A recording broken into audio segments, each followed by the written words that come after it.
Hi, Uday sir. Thank you for taking time out. Hi, And Niranjan. My pleasure.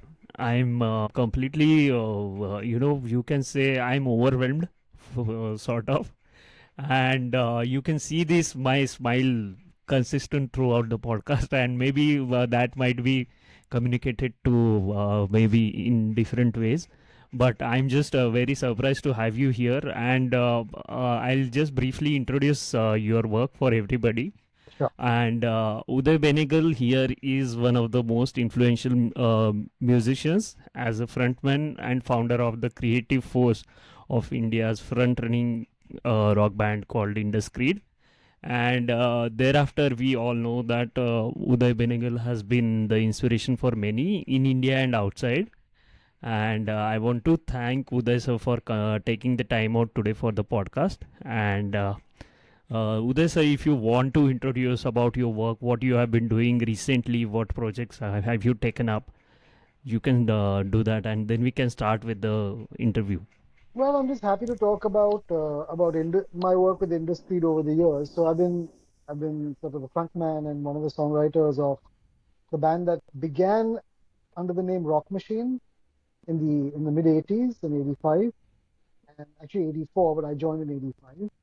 And by in '92 or was it '93, I can't remember. We changed the name to Indus Creed. It was the same band, but we were expanding our music into other influences that we wanted to work with and not remain sort of structured and barriered within just what would otherwise seem to be a college rock band. I mean, Rock Machine was a fun band, but we wanted to expand our music, so we changed the name. So, anyways, I've been the singer and one of the songwriters for this band for many years, over 35 years now. So, actually, it'll be 40 years.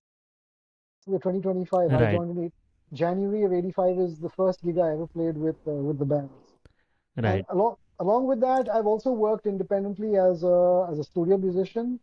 I used to sing a lot of advertising jingles in the early days, but Hmm. 20 years ago, until I moved to the US. I moved to the US in '99, at the end of Okay. '99. And so until then, I was doing a fair amount of advertising work as well, mainly vocals, but I'm mainly singing jingles. But I also started to produce jingles at one point.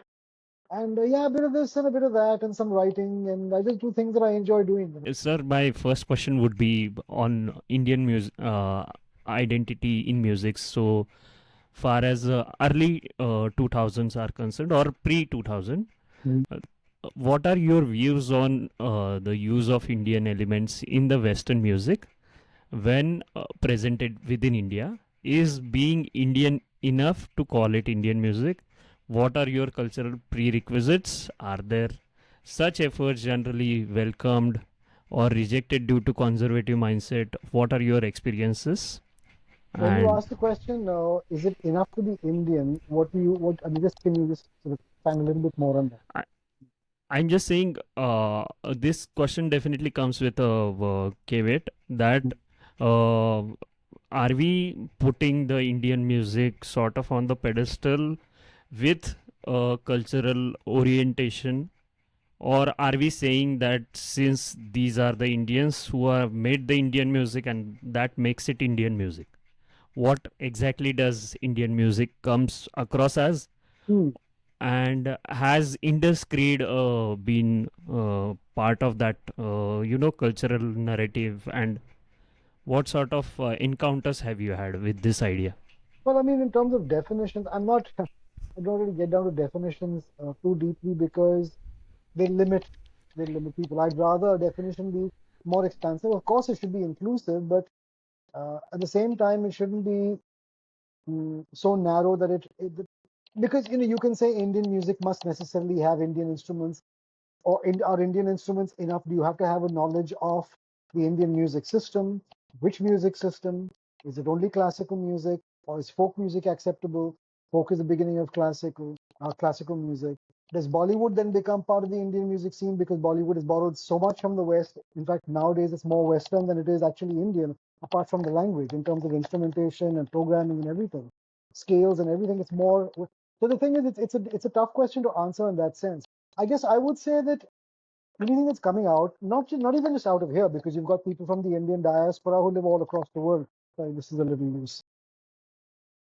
Does Right. that is that Indian music? Do you have to be Right. Indian living outside, or if you're a Westerner living outside but employing Hmm. Indian instrumentations, is it Indian music? It's a very tough question to answer in that sense.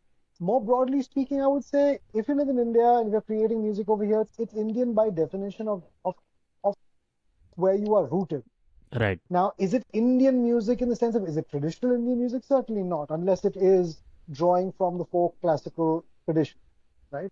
Bollywood is not traditional Indian music, though Bollywood has employed traditional Indian music very often over the years. Now it's more just more contemporary pop music. So, like I said, hard question to answer, but I would probably say that people in India who are creating music that's Indian music because it's music Right. out of India. Right. So, have you encountered any discussions on this? Were you ever asked when you started with Indus Creed that this is not Indian enough? Why have you come? Is this is Western music? And I just want to understand how the battles were at that point in time with But respect to your band. actually, when we started to use, we were flirting with Indian instrumentation, I should say. Because initially it was a flirtation, then we got more serious, and then it Hmm. became a bit of a relationship, and then we went separate ways. We went back to our original ways. So there was actually no pushback. So Hmm. Hmm. because I think the way we employed our first real experimentation with it was using tabla, really one instrument, tabla in the song Pretty Child. Okay. And the song Pretty Child itself, already, I mean, did so well. It caught on for many reasons. People love the song, they love the video, they love the application of the tabla, they love the people in the video. I mean, Hmm. it really Hmm. came together very serendipitously and very wonderfully for us. We're very grateful for the entire experience. But so we got no pushback. I mean, if anything, we got greater encouragement to work with Indian instruments based on the reaction we got to the song. Of course, we've noticed in the industry there are people who will start to make claims of this is this and this is not that. And eventually, in any kind of artistic creation, it's really not anybody's business to say one thing is a particular thing only, or should be a particular way to be defined a particular thing only. So it's you can discuss and make things controversial out of art forms until the cows come home, and you will still not have come to any conclusion really. Art is by nature of what it is free. It's freedom of Right. expression. The definitions come from people who want to limit and restrict. Right. So, I mean, I don't really pay too much attention. None of us in the band has paid too much attention. Yeah. Yeah. I just wanted to say that this experience that you have shared and the gratitude and even the song that you mentioned, it blew a large number of people to, sort of have their contemporary ideas put together. And the introduction of these ideas to a lot of people like me Mhm. was in a new sort of experience in a very sort of collated manner. And in fact there was nothing negative about it even today, but when people try to uh, put this because of the internet, these ideas, Right. even the music today is largely spread across all over. So Right. now today, even if somebody comes ahead and does a Western song, based Mhm. on the Western ideas. So today their time might have changed, but the encounters are there. Some encounters are there, and those encounters are discomforting for a lot of people. But Mhm. I take the cue from you, and I take that as a one of the positive things. Yeah, and like you said, it is endless, and in fact, the way in which all of these arguments can go on and on. It can And go on and on. So I would say, I right. mean, for anybody who's expressing themselves, as long as you truly believe in the integrity of what you are trying to create, your own expression, there are different ways to express. You can express with the intention of impressing other people, and we often do that. We fall prey. All of us fall prey to this, and that eventually inevitably will undermine what you are really creating because this is a struggle for all of us. We've gone through various waves and ups and downs regarding this relationship with creation itself. The fundamental thing is really get down to strive to create with as much integrity. I mean, with total integrity, of course, is the real goal. But be as unmindful of trends and of what people say to you, and be as mindful of what you feel within yourself in terms of what you are trying to create. And if it feels right to you, do it and put it out there and let it go wherever it may go, irrespective of what anybody has to say about it. Because your belief in what you are creating is really the only important thing. Of course, people talk about, but I would like it to be a hit. I would like to make money. I would like to be able to play more concerts if people accept it, accept the song, and accept my music more. Sure, those are practical things, but those shouldn't be the things that drive your creative process. The creative process is speaking as honestly and as truthfully as you can, expressing as truthfully through your instrument, through your voice, whatever it is, through your writing, through your composition, and let it go where it goes. After that, if people say this is not this and this should have had that, those are merely their opinions and just don't be concerned with the opinion. Right, right. So I take that cue and move on to the second question. Over the years, we have seen that the blending of Indian classical jazz and Western rock, especially with the pioneers like Zakir Hussain and others, do you feel that the fusion of genres is stronger today in India's independent music scene than it was during the early days of Indus Creed? Well, I would definitely say so because I think, I mean, of course, people like Ustad Zakir Hussain, the late great Ustad Zakir Hussain, and other fantastic musicians in the scene, Viku Vinayak Ram and Selva Ganesh, and I mean, there's just been a host, Al Subramanian. I mean, they were the real pioneers of Eastern and Western fusion musical forms, and many have taken uh, taken their inspiration and run with it, flown with it, and stuff. So yes, they very much set the stage. They very much legitimize. Because the thing is, these are not just. I mean, they're legendary musicians. They're legendary now, but they were phenomenal even then. They were, I mean, all Right. practically legendary musicians 20 years ago. So what they did was they legitimized this kind of free-form association of different musical forms and musical styles and musical systems in a way that has set a platform for musicians today to do it much more freely. So yes, certainly it's definitely more accessible for people to play with and for people to experiment with, uh, to be received with more open-heartedness than say pre 20 and 30. Yeah, so in Indus Creed, was there a particular idea that you will blend certain genres?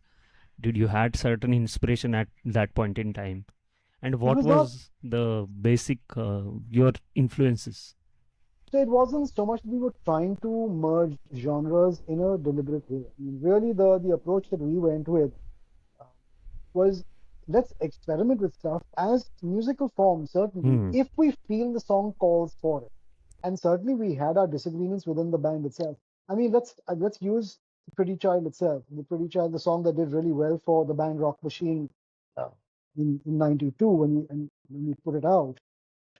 Rather than '93 is '94 is when we put out the video. '93 I think is when we put the video out. That song when we first were going to record it, there was a lot of internal disagreement within the band because fusion was still very, very new. It's interesting you bring up the fusion aspect of things. So the conflict was more internal than external, really. We didn't want to. Um, our drummer actually, Mark Menezes, suggested using tabla in the song, and initially some of us resisted, Okay. saying that we didn't want to throw it in um, just to seem like some kind of hip fusion band. Right.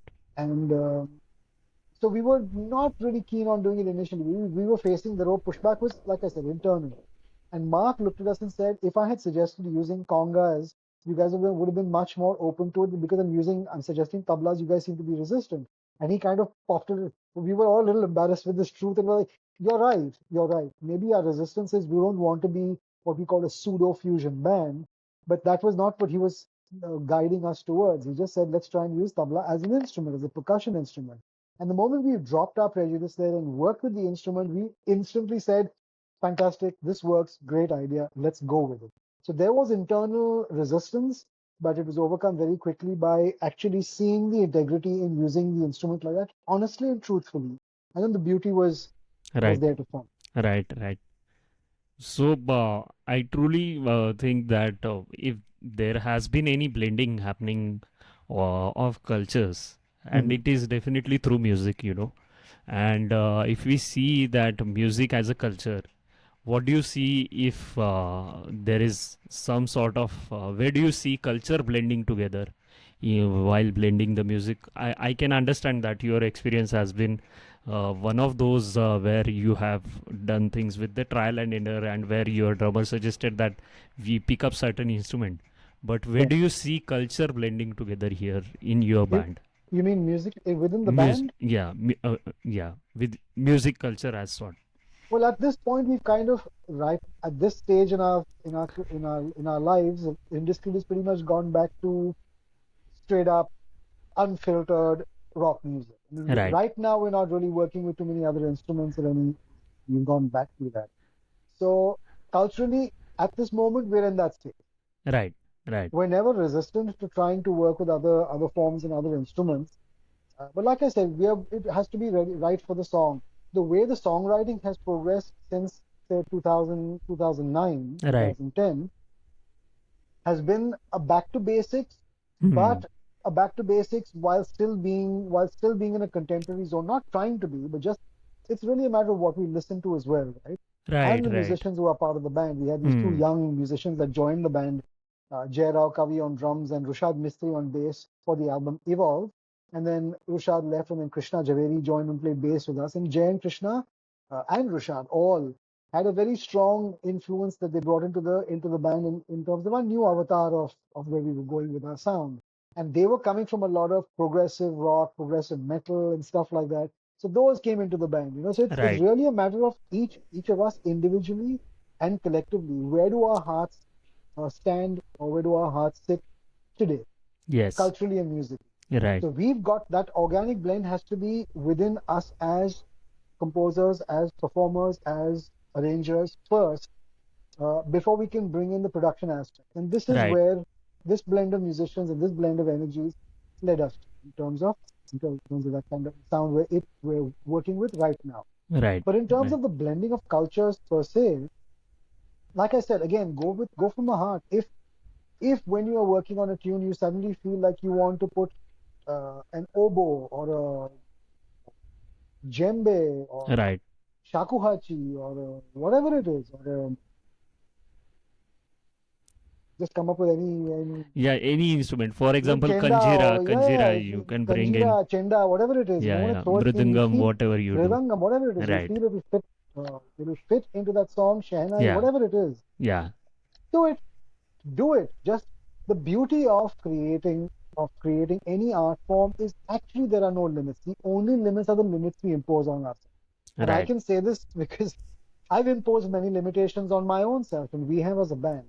Sometimes you impose limits intentionally to create a particular kind of sound and a kind of structure and a kind of vision that you want to work within, because you don't want to be completely amorphous and completely vague with your music. At the same time, if once you consider, for example, you say, I figure that I want to create, right now my heart is in rock music and, uh, you know, working with certain kinds of prog rock music. Right. Right. Okay.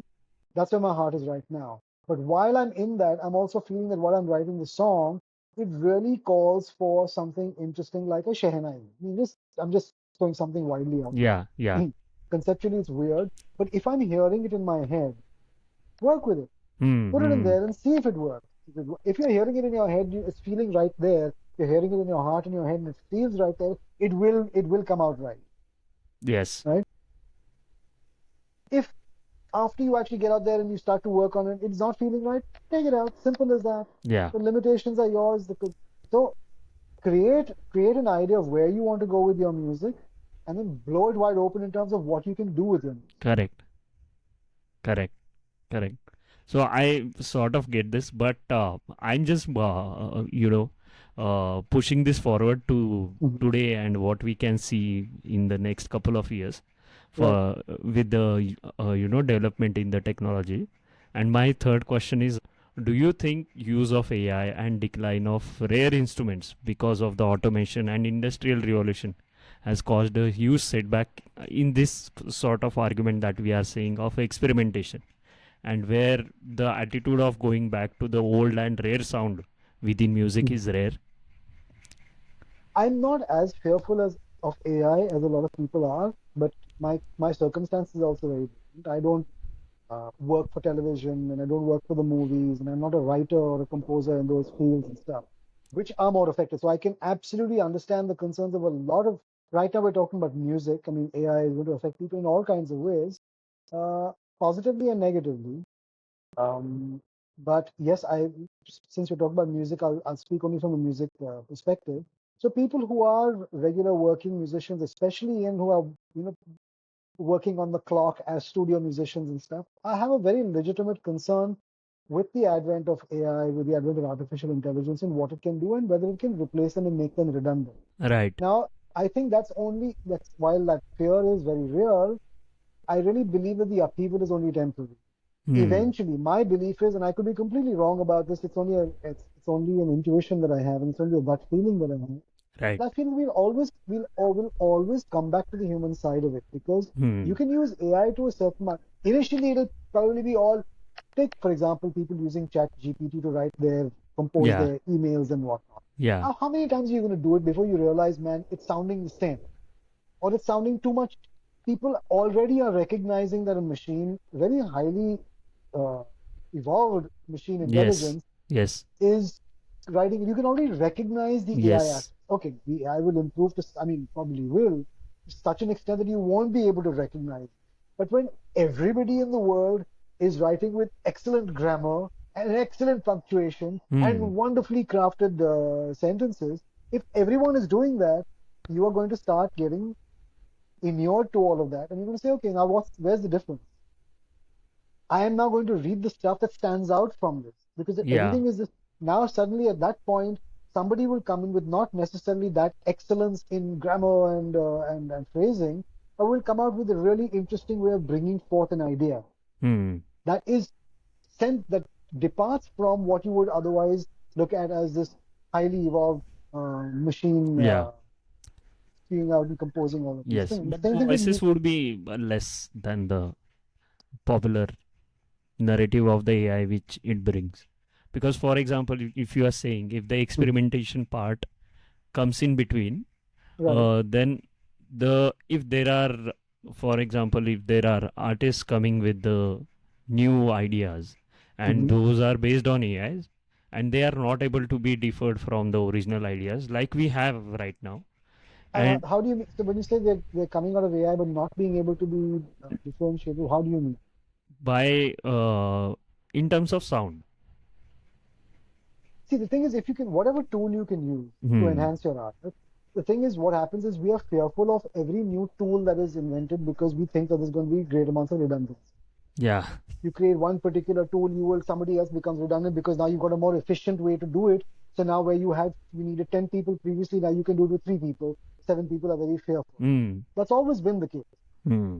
Okay, fine. The tools were different then. This is a far more exponentially potentially dangerous tool in terms of making human beings redundant at their work. But we are fundamentally, as a species, as a creation of the cosmos, we are creative, and our creativity has no bounds, has no limitations. Now we can take the very tool that people are afraid of, artificial intelligence, and harness it in ways to enhance what I am doing, harness my own inherent creativity. See, the thing is, the vision's got to come from somewhere, right? How much of the vision is going to Hmm. come from a I can machine versus, understand. yeah. Right. So sure, there is going to be a lot of upheaval. There's going to be a lot of overturning of things, and some people will become redundant, no doubt. But that's the case with all new technologies, all new Yes. development, until we start to find some kind of equilibrium. And then we raise the level of everything. Now, just imagine that the level of composing has gone up in pop music now because of these machines. You've created a base new standard. Take our human intelligence and work with that new base of standard, and take it to new heights. I don't know. Yeah. It's a difficult question to answer because we're not faced with the true potential, or the true, not potential, but the true display of what this new technology can Yes. do. That's still to be unfolded. But Right. I think generally in life, we're better off being less fearful and being more accepting of new things and seeing how can we harness and corral these new ideas and new technologies in ways that enhance the art for everyone. Right, right. I can understand. I truly want to thank you for getting on this podcast, and yeah, you have been wonderful so far. And I have bunch of many questions to ask you, and maybe I'll trouble you one more time sometime later. And I would definitely want to have you again. And maybe if this is a sort of knowledge that everybody is getting, I'm very much happy. And in fact, while you are there, definitely there is sort of an aura and energy which flows around where people like me, yeah, we feel like doing more. Yeah, we feel like doing more things, and maybe some sort of fostering environment is there. And I want to thank you again and have a wonderful day. And thank you for being here. Thank you for giving your time. Thank you.